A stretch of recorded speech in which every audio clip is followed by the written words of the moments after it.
Voici ce qu'a révélé, ce n'est pas moi qui le dis, ce sont les rapports officiels de toutes les polices d'Europe.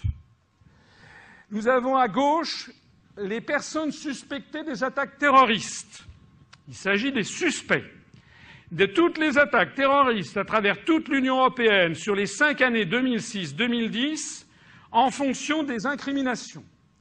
2,7% on a suspecté dans 2,7% des cas qu'il s'agissait d'attentats venus de l'extrême droite.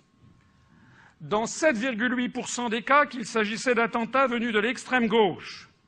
Dans 62% de cas du fait qu'il s'agissait d'attentats dus à des séparatismes régionaux, dans 2,1% des cas, ce que l'on appelle pudiquement divers, c'est-à-dire en fait des systèmes mafieux du racket organisé par la mafia, la 'ndrangheta calabraise, la Camorra napolitaine, et puis toutes les mafias qu'il n'y a pas qu'en Italie.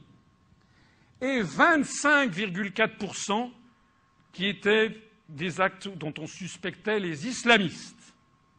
Ça, ce sont les personnes suspectées.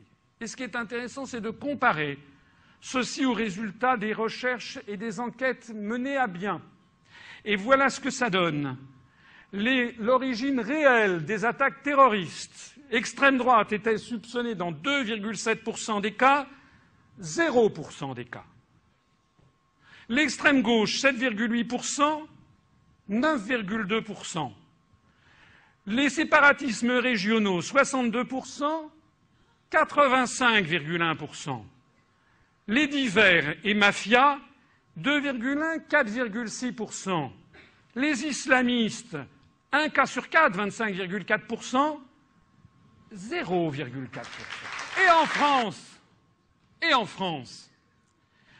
eh bien, en France, nous avons les mêmes statistiques. Ça, ce sont les personnes suspectées d'attaques terroristes en France. Extrême droite, 0,3%. Extrême gauche, 4%. Séparatismes régionaux, 69,2%. Les divers et mafias, 0,4%. Les islamistes, 26,1%. Personnes suspectées. Et maintenant, après les enquêtes menées, quelles ont été les origines réelles? Extrême droite, 0,3%. Donc l'origine réelle, 0,3%, 0%. Extrême gauche, 4,4%, 0%. Séparatismes régionaux, 69,2% suspectés, 95,4%.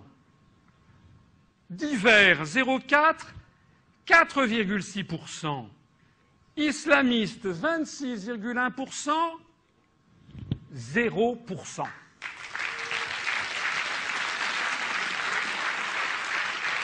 Ça n'est pas moi qui le dis, ce sont les statistiques officielles de toutes les polices européennes après examen précis des actes terroristes. En d'autres termes, au cours des 5 dernières années, 100% des nombreuses attaques terroristes en France ont été dues à des mouvements séparatistes, pour 95% d'entre elles, et à des attentats mafieux pour 5%. En revanche, le terrorisme se réclamant du djihadisme, qui figure comme l'une des principales menaces contre la France dès le premier paragraphe du résumé du livre blanc de la défense et de la sécurité nationale, a représenté 0%.